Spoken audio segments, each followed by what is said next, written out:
Hello, disturbed listeners. We need your help in a truly terrifying way. A listener survey.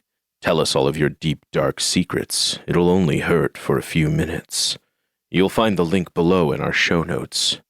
To show you how much we appreciate you, we're giving away 2 $50 gift cards every month. Remember to check out our show notes for the link to the survey. We promise we won't stalk you when we're done. Hey, it's Christy from Lululemon. I'm in the office with What's New, and the Breezily collection has definitely caught my eye. If you're like me and want to add some lighter, airy pieces to your wardrobe, this is a great place to start. There's a Breezily tank, shorts, and pants, all in our Swift fabric, which is super lightweight and stretchy. They're flowy staples you can mix and match for a really easy, elevated vibe, whether it's to and from the studio or just for every day. The Breezily collection is in store now, or you can shop online at lululemon.com. This content may not be suitable for all audiences. Listener discretion advised. When Sam entered my room, he saw the 3 men actively trying to get into my bedroom window. They were all wearing ski masks and had crowbars and other tools. There was a picture of the guy on the front page. He had attacked and killed 2 girls in a gas station. And there it was, a dark, shadowy figure with glowing eyes. We made eye contact. It seemed to look into my soul.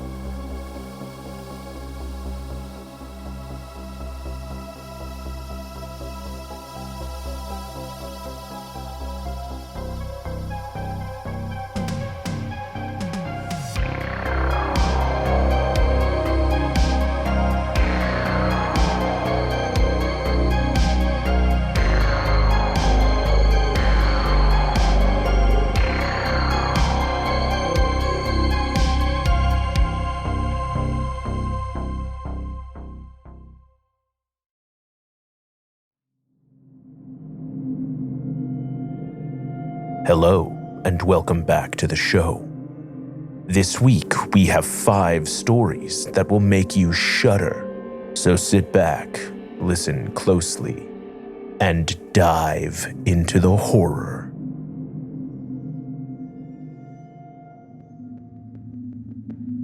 In our first story, 3 men find a way to get in. Narrated by Lauren Spredemann. From Reddit user BaileyAngel06.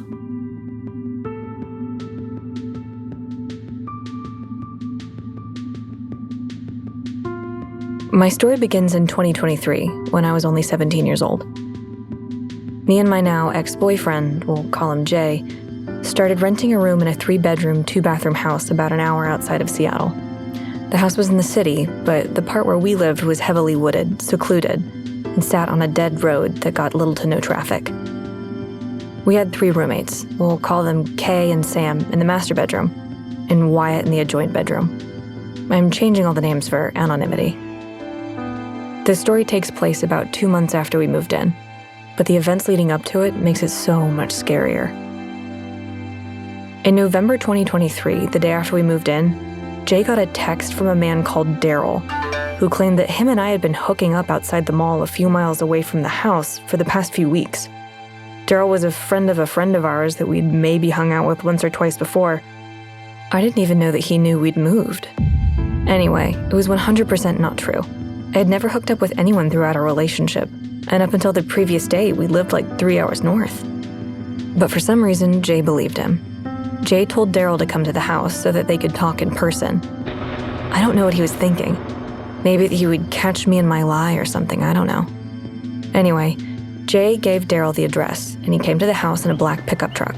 I specifically remember his black truck, because he had it all tricked out with blue rims.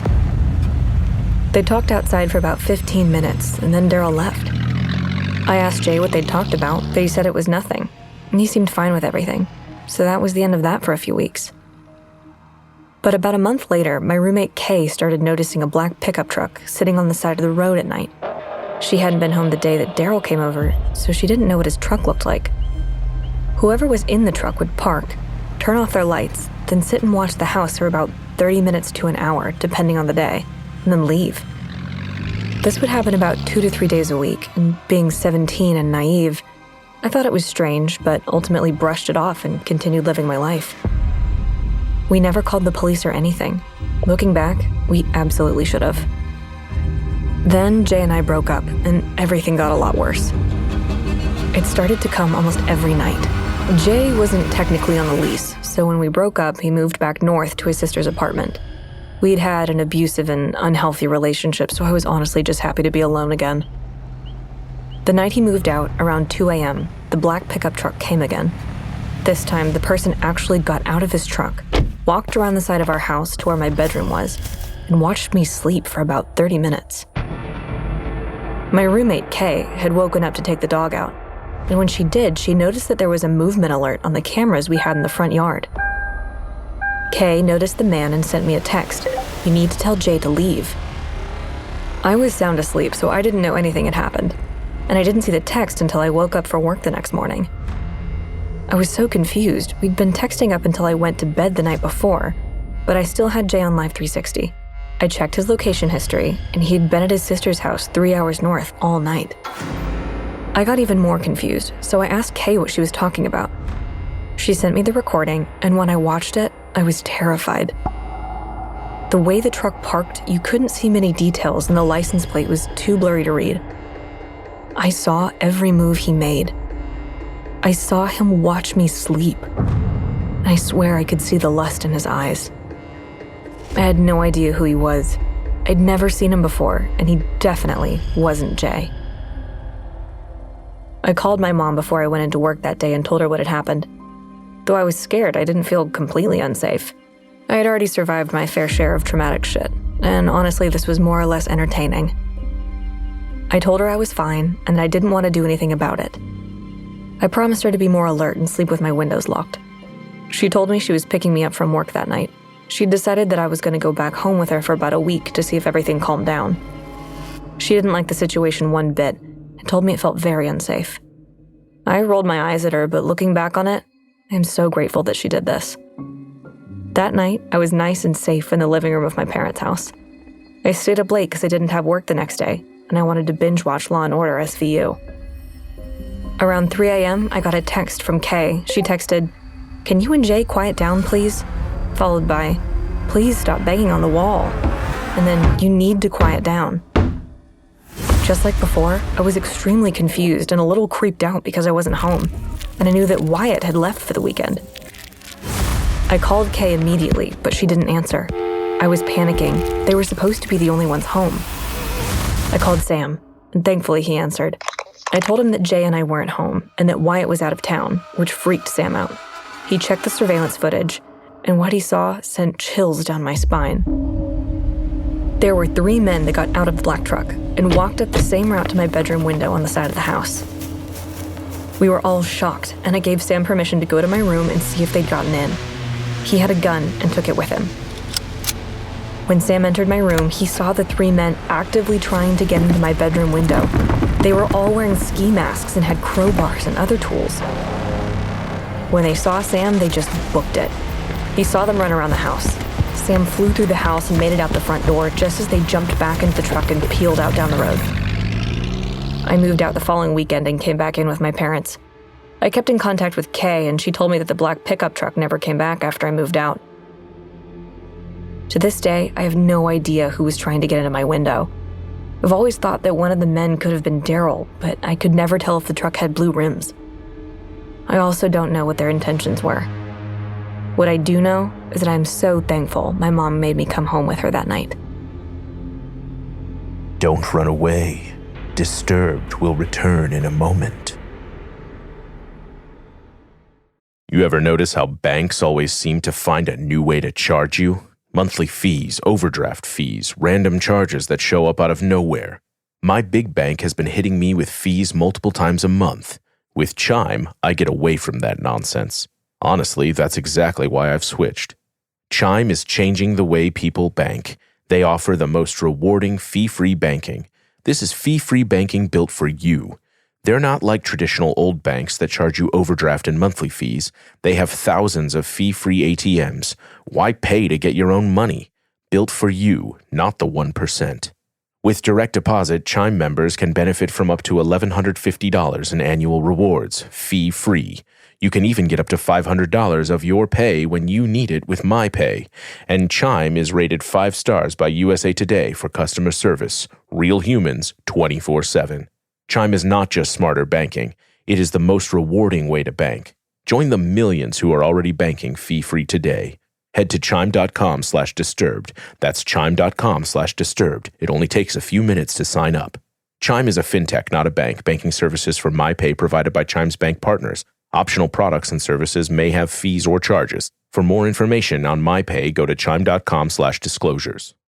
Summer is right around the corner, and when it arrives, I want clothes that breathe, feel light, and still look good without trying too hard. That's why Quince is becoming my entire wardrobe. I love their flow-knit t-shirts, especially on a hot day as summer approaches. They breathe so well it keeps me cool and energized. And once you wear one for a while, you start realizing how uncomfortable other shirts actually are. Quince focuses on high-quality essentials without the luxury markup. Their European linen shirts are lightweight and breathable, their tees are incredibly soft, and even their lightweight cotton sweaters are perfect for cooler summer nights. Everything at Quince is priced 50 to 80% less than similar brands because they work directly with ethical factories and cut out the middlemen. And honestly, Quince goes way beyond clothing. Bedding, cookware, furniture, it's the kind of brand you end up recommending constantly. Elevate your summer wardrobe. Go to quince.com/disturbed for free shipping on your order and 365-day returns. Now available in Canada, too. That's QUINCE.com/disturbed for free shipping and 365-day returns. Quince.com/disturbed. Every month, people throw money into wireless bills without even thinking about it. Huge payments for service that honestly doesn't feel any different. That's exactly why I switched to Mint Mobile. I love Mint. I use it for my family of 6 and constantly tell people switching to Mint has been the best decision I've made in the past 10 years. My budget is a lot happier too. I'm easily saving a couple $1,000s a year compared to my old provider. Mint Mobile took what's wrong with wireless and made it right with premium wireless for $15 a month. You still get fast, reliable coverage on the nation's largest 5G network, but without the ridiculous bill attached to it. You can bring your current phone and your number, choose from 3, 6, or 12-month plans, and finally stop dealing with overpriced wireless. To get your new wireless plan for just $15 a month, go to mintmobile.com/disturbed. That's mintmobile.com/disturbed. Cut your wireless bill to $15 a month at mintmobile.com/disturbed. That's it. There's no catch. $45 upfront payment required, equivalent to $15 a month. New customers on first 3-month plan only. Speeds slower above 40 gigabytes on unlimited plan. Additional taxes, fees, and restrictions apply. See Mint Mobile for details. Welcome back to the show. In our next story, could she have been the third victim? Narrated by Laura Lockwood from Reddit user 1sweet8576.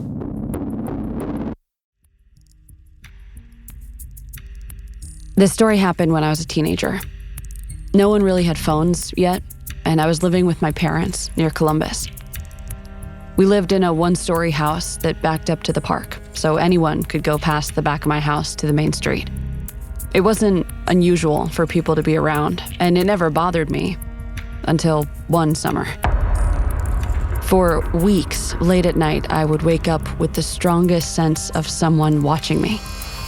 I usually had the window open to let in the breeze, but I had blinds blocking my view from the outside and a screen to keep out bugs. The feeling was so strong, I'd peer through the blinds every time, fully expecting someone to be there, but I didn't see anyone. Yet. Unfortunately, it only got worse. Instead of just a feeling, I started waking up to the sound of someone touching the screen, like running their fingernails across the mesh. Still, I never saw anyone through the blinds. I thought I was going completely crazy. It happened 2 or 3 times a week, and sometimes I would get the courage to run to my parents' room, so sure there was someone right outside. They just told me I was being paranoid. Then, one night, I woke up to get a glass of water. I went down to the sink, which was below a pop-out greenhouse window. and as I was filling up my glass in the dark, I saw the figure of a man outside the window. I froze for a moment, staring in fear. He was about 40 yards away, so I couldn't make out any details. He was just a shadow. After a few seconds, I shook myself out of it and ran upstairs, acting like nothing had happened. That might seem a bit crazy, but a mixture of fear, laziness, and exhaustion kept me from doing anything, I guess. In the morning, I told my parents, relieved that I wasn't crazy, and they still didn't believe me. They thought this was my mind playing tricks on me again, but I knew what I saw. There was definitely a man out there on the street, and he had been watching me sleep. Months went by. The feeling of being watched never faded for long, and soon enough, winter snow had made its way to Columbus. One night during a fresh snowfall, I heard the scraping on my window screen again. I didn't move. I wanted him to gain confidence, maybe linger a little longer. In the morning, I rushed outside to see if my plan had worked. And there, clear as day, were a set of footprints right outside my window. I showed my parents, and they finally acknowledged what I had been telling them all along. But they didn't do anything. Parents back then were pretty laissez-faire, and since no one had laid a finger on me, they weren't concerned. Then one night, it all came to a head. My parents were out for the evening, enjoying dinner alone. I was home with a couple friends, getting ready to go out. I have 2 windows in my bedroom, and the blinds on one of them were up. We were all moving around, chatting as we got dressed, put on makeup, did our hair in front of the mirror. And then, as I was walking across the room to grab my shoes, I walked right by the window with the blinds up. Outside, just inches from the glass, was the man. I recognized his silhouette. He was rugged in a concerning way, with bright orange hair. I screamed, and so did all my friends once they saw him. Immediately, he ran away, off into the park. We all bolted toward the phone in the kitchen to call 911.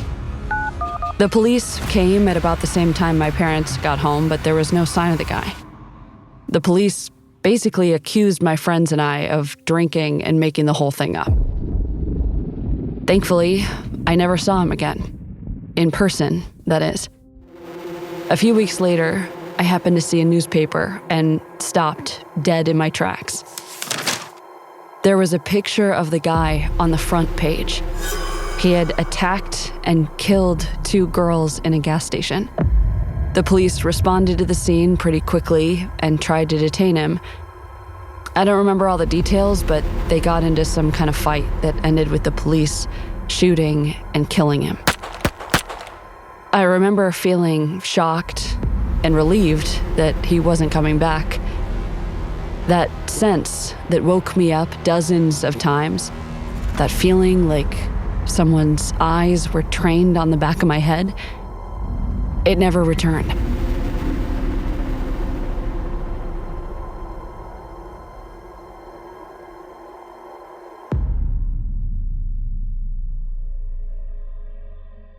Imminent danger follows a group of partiers.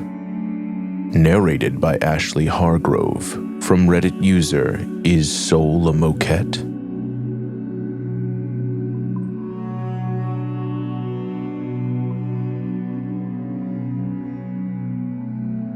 About a week ago, my friend and I hopped into an Uber to go to another friend's birthday party.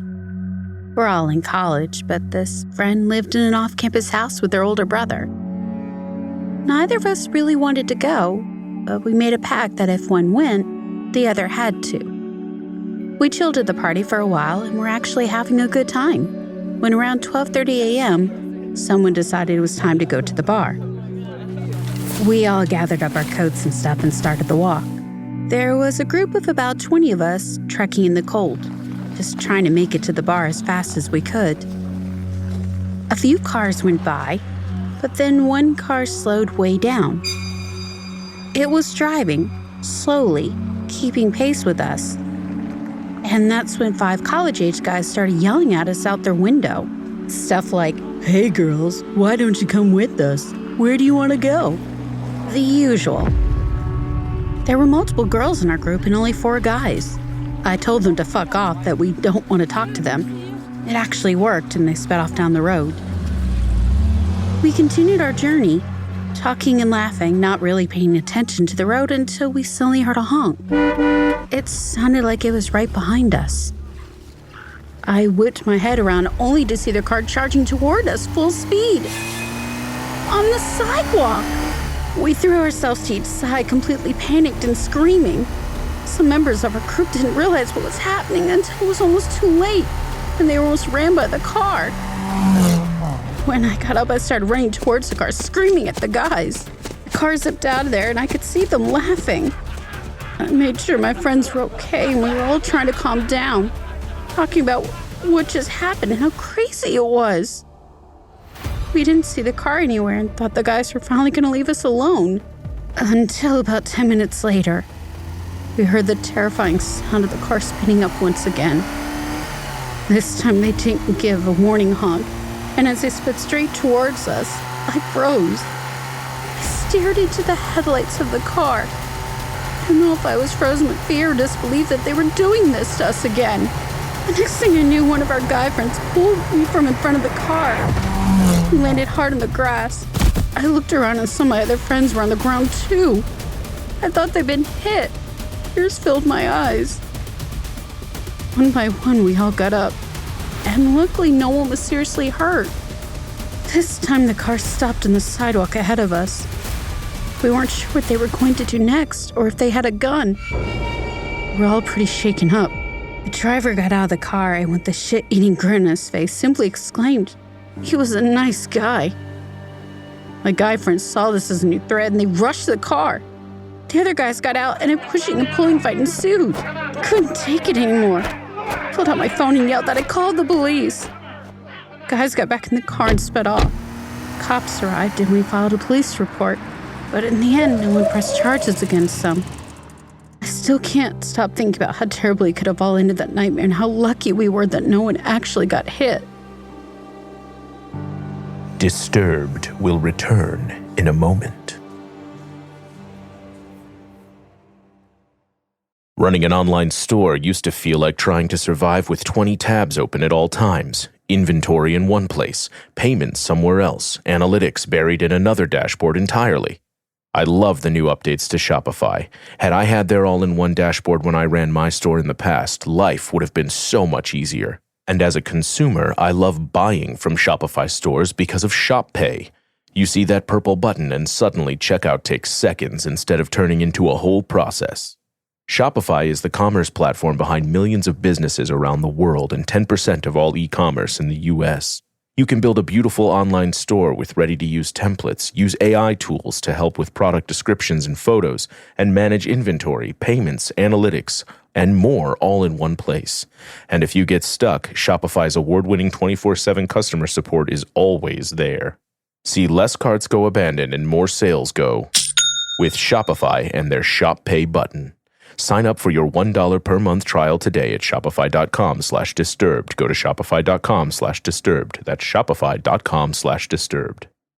Hey, I just Venmo'd you for rent. Nice. Now I can instantly spend it whether I'm checking out online with Venmo or using a Venmo debit card. Say more.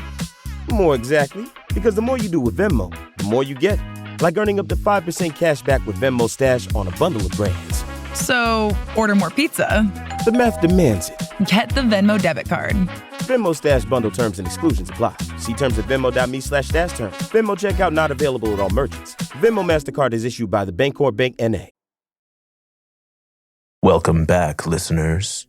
One girl nearly escapes a wooden cage. Narrated by Tara K. Burgh from Reddit user Mascobrona Que Bonita.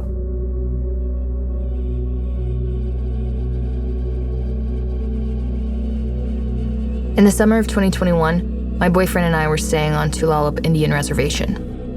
The house we were renting had terrible phone service. To get a signal, we would walk to or drive to the main road, which was about a mile down the hill. It was quite remote and there were no streetlights. At the time, our relationship was very toxic and we fought all the time. Afterwards, he would be so mad he would take off and leave me alone at the house, with no car and not cell service. This was one of those times. We'd been fighting about something really stupid. I don't even remember what it was. He stormed out to his truck, and when I looked out the window, he seemed to be listening to music. I went to the living room to cool off, and when I looked out the window again, his truck was gone. I walked down to the main road because that was usually where I would find him, just parked down there where he had phone service, probably texting other girls or playing games. This time, though, he wasn't there. I tried to call him, but he didn't answer. So I started walking down the road toward the gas station. The gas station is about another mile away, but I knew it was still open at that time of night. I was just walking down the street, playing on my phone, when an old blue pickup truck drove by, and then about a block away, pulled to a stop on the side of the road. I stopped walking and waited to see what was going to happen. The driver opened the door. It was too dark for me to see any details about him. I see headlights approaching in the distance, and the driver must have too. He closed his door and drove off. I shrugged it off and resumed my walk. About 5 minutes later, the truck came back. This time, he was driving towards me on my side of the road, going very slow. His windows were so dark I still couldn't see the driver. However, I did notice that it seemed like he had something wooden in the back of his truck. Another car drives by, and he takes off again, faster this time. I tried calling my boyfriend again, and again, he didn't answer. The truck was creeping me out a little, so I decided to head back to the house. But here comes the truck again. This time, the wood thing looks like a cage or a big wood box with a door.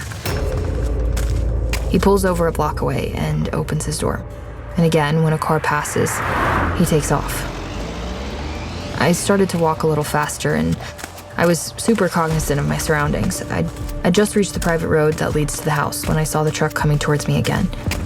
I passed the road and kept walking. I didn't want whoever this was to know what road I live on. I also didn't want to lose phone service, and once I started up the road, there wouldn't be any traffic to scare him off.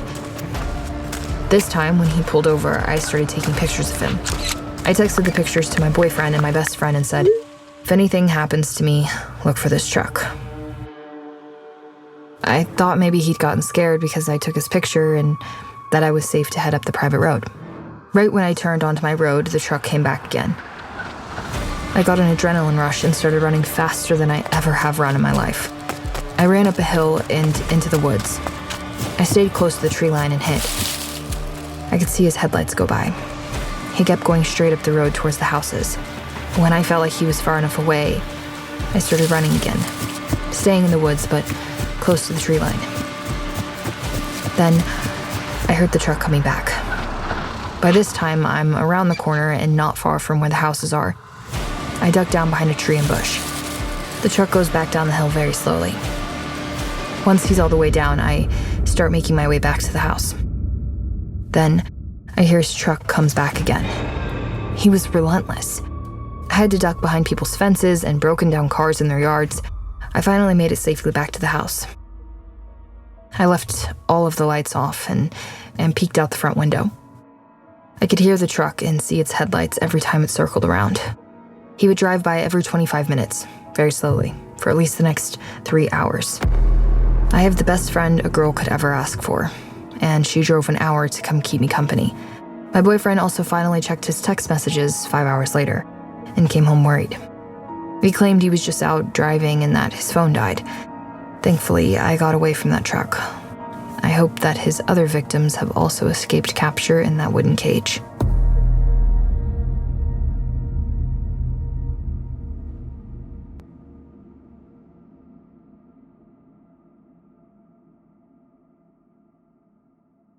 Finally, one man brings home his grandfather's painting and gets a little surprise. Narrated by Adam James, from Reddit user Abject Radio 8328.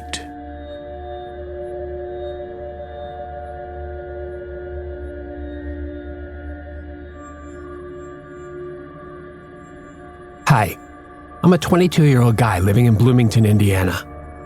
I don't know anything about the paranormal, nor do I believe in it, but something wants me to change that belief. My grandma recently passed away, and me and my brother went over to her house to get her belongings. She hadn't left a will or anything, so we decided to take the things we wanted for ourselves. I took all of her porcelain and a rug, and my brother took her flowers and books. As we were getting ready to leave, I saw a painting. It was painted by our dead grandpa, who had died a few years before she did. He'd created the painting and gave it to my grandma as a birthday gift one year. It's a pretty normal painting, but for some reason, I found it to be super weird. It's of a man sitting on some rocks fishing. The sky is dark and it looks like a storm is about to overtake the fishermen. My grandpa used to like to draw himself, but I don't think this was one of him. He never went fishing. I decided to take the painting home. I'd put it in my living room. Everything was normal until I hung it on the wall. I was brushing my teeth and getting ready for bed when I heard something hit the ground with an insane amount of force. I ran into the living room and saw that the remote control for my TV had been flung all the way into my bedroom, which is across the room. I thought it was weird, but didn't dwell on it. I got into bed and was lying there when, from out of nowhere, I heard what sounded like a man whisper. I couldn't fully make out the words that he said, but it sounded like the whisper said floor or door. I shook it off. I was half asleep and probably just imagined it. When I go to bed, I don't close my door all the way. I leave a small gap open. No real reason. It's just what I've always done. As I tried to fall asleep again, I had a nagging feeling that there was something staring at me. I sat up and looked into the doorway, and there it was. A dark, shadowy figure with glowing eyes. We made eye contact. It seemed to look into my soul. I was so scared I could barely move. Somehow I reached into the drawer next to me, grabbed my handgun, and pointed at this figure. Before I could fire, it just disappeared back into the darkness where it came from. I jumped out of bed and opened the door, but there was nothing there. I immediately freaked the fuck out and called 911. When the cops arrived, they came inside, but found absolutely nothing. I got rid of the painting the next day, but still to this day, horrible things happen in my home. I don't know what my grandpa did to this painting, but whatever it was, it isn't going away.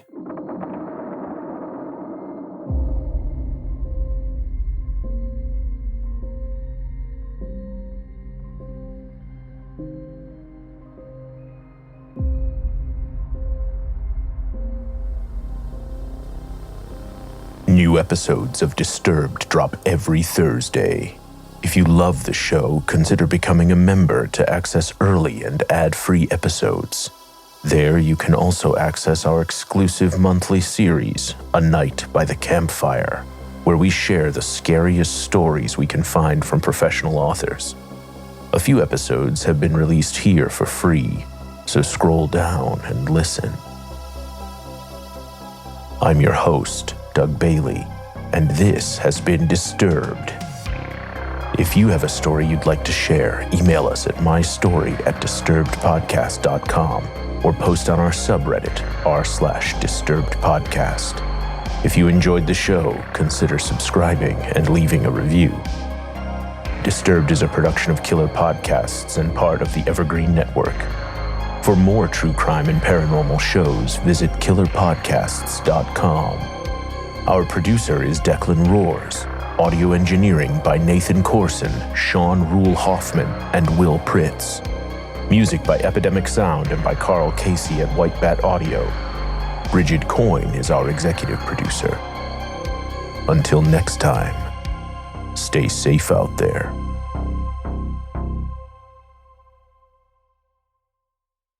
Hi, folks.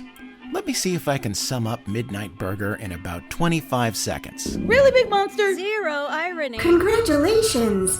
You are a prisoner of the Ted Empire. Leaf dated an orb one time. An orb? The radio is talking to me. A space pirate? This is the stupidest dystopia we've ever been to. Yeah, that didn't work at all. At the nexus of all things, there is a diner. Look for Midnight Burger on your favorite podcasting app or just go to weopenat6.com. The internet gives us a glimpse into the crazy happening all around us. Unhinged behavior, personal secrets, unbelievable coincidences. It's all one big circus, and the RR Show is your front row seat. Each week, we curate the wildest Reddit stories just for you. Like how her future husband is definitely too close to his mother, or how a guy got revenge on his awful boss by making him lose a major client, or how a wakeboarding mishap sent a blast of water up where the sun doesn't shine. Whether you're into hilarious accidents, insane relationship drama, or pure chaos, these insane confessions are sure to make your jaw drop. Don't miss out on the stories everyone is talking about. Listen to the RR Show weekly on Mondays via your favorite podcast platform, or get your episodes early and ad-free by becoming a member. The RR Show. All of the drama, none of the hassle.